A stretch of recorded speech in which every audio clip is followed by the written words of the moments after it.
चले इस वक्त की जो तस्वीरें देख रहे हैं, ये तस्वीरें गजा की है, जहां पे गजा में एक बार फिर से इसराइल की जानिब से वैश्यान्य तरीके से वहां पे बमबारी की जा रही है। तस्वीरें आप प्राय रात देख सकते हैं और लोग नमाज अदा कर रहे थे और नमाज अदा करने के दौरान ही इसराइल के तैयारों ने वहां पे शहर के ऊपर जो है वो बमबारी की है, जिसकी जद में कई लोग जो है वो इस वक्त आ चुके हैं और कई लोग जख्मी हो चुके हैं। कई लोग आज फिर घर से बेघर जो है वो हो चुके हैं। आज सुबह से ही कहा जा रहा था कि अमेरिका और इंग्लैंड की जानिब से ग्रीन सिग्नल जो है वो इसराइल को दिया गया है कि वो जमीनी जंग जो है वो कर सकता है, गजा के अंदर हवास के साथ जो है वो जंग कर सकता है। इसराइल को इस तरह की जो ग्रीन सिग्नल जो है वो इन दोनों ममालिक की तरफ से मिल चुके थे। और आज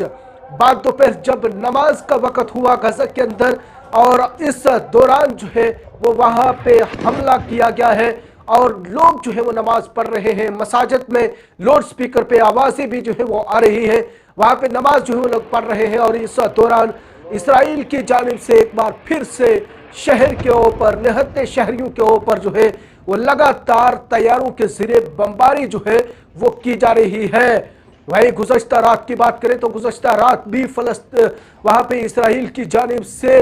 फ़लस्तीन के ऊपर, गजा के ऊपर जो है वो वहाँ पे हमला किया गया और जिसमें एक गिरजाघर भी जो है वो तबाह हो चुका है, जिसमें यह भी बताया जा रहा है कि तकरीबन 8 से 9 लोग जो है वो फ़लस्तीनी लोग जो है वो शहीद हो चुके हैं। ये इस वक्त की तस्वीरें आप बराह रास्त देख सकते हैं और सुन भी सकते हैं कि वहाँ पे मसाजिद के अंदर आवाज़ें भी जो है वो बुलंद हो रही है, क्योंकि नमाज लोग जो है वो पढ़ रहे थे। और इस दौरान इसराइल की जानिब से एक बार फिर से वैश्याना तरीके से जो है वो वहाँ पे बमबारी की गई है। वहीं पे ट्रीटमेंट की बात करें तो फ़लस्तीन के अंदर अब तक लोग जो है वो एनेस्थीसिया के बगैर ही ट्रीटमेंट करवाने पे मजबूर हैं, क्योंकि जो चीज़ें वहाँ पे होनी चाहिए थी वो अब तक जो है वो अवेलेबल नहीं है ट्रीटमेंट को लेके। इस दौरान जो है वो बड़ी मुश्किलात इस वक्त फ़लस्तीन गजा के अंदर जो है वो दरपेश आ रही है। हालांकि कई ममालिक की जानिब से वहाँ पे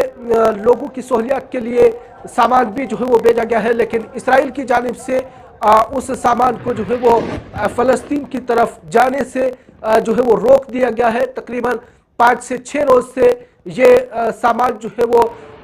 फ़लस्तीन में पहुंचने के लिए इंतज़ार तो कर रहा है कि वहाँ पे फ़लस्तीन के लोगों की मदद की जाए। ताहम इसराइल की जानिब से बार जो है वो वहाँ पे मुदाखलत की जा रही है। किसी भी किस्म की सामान को जाने की इजाज़त नहीं है, क्योंकि लोगों के जो अमदाद के लिए, लोगों की अमदाद के लिए जो वहाँ पे खाने पीने के साथ साथ पीने के पानी की भी जो चीज़ें जो है वो पहुँचाई जा रही थी। ताहम इसराइल की जानिब से अब तक इन सब चीज़ों के ऊपर पाबंदी जो है वो लगाई गई है। भाई अरब ममालिक की बात करें तो वो भी अब तक ट्विटर व दीगर चीज़ों पे ही जो है वो मसरूफ़ है। कोई अमली तौर पे कोई मामला जो है वो सामने नहीं आ रहा है। ईरान की तरफ से भी लगातार जो है वो बार इसराइल को वार्न किया जा रहा है कि अगर निहत्ते शहरों के ऊपर गोलाबारी बंद न की गई तो इसके नताइज जो है वो खतरनाक होंगे। लेकिन अब तक हमास की जानिब से मुंह तोड़ जवाब जो है वो इसराइल को भी दिया जा रहा है, क्योंकि इसराइल की जानिब से लगातार फ़लस्तीन के ऊपर, फ़लस्तीन के शहरियों के ऊपर लगातार बमबारी भी जो है वो की जा रही है, जिसकी वजह से कई लोग जो है वो घर से बेघर हो चुके हैं। कई लोग मुल्क से बदर भी होने की कोशिश कर रहे हैं, लेकिन दूसरे ममालिक की जानिब से अब तक उनको जाने की इजाज़त नहीं है। लोग काफ़ी मुश्किलात में हैं और इसराइल की जानिब से लगातार वैश्यान्य तरीके से शहरों के ऊपर बमबारी जो है वो की जा रही है। और इस वक्त की तस्वीर भी आप रात देख सकते हैं कि आज दोबारा से नमाज पढ़ने के दौरान ही इसराइल की जानिब से फ़लस्तीन शहर के ऊपर एक बार फिर से गोलाबारी और लोग परेशान हो चुके हैं। शहर के ऊपर इस तरह से गोलाबारी की जा रही है, लोग घर से बेघर तो पहले ही थे, अब जो बचे कुचे लोग थे वो भी तबाही के दहाने पे, और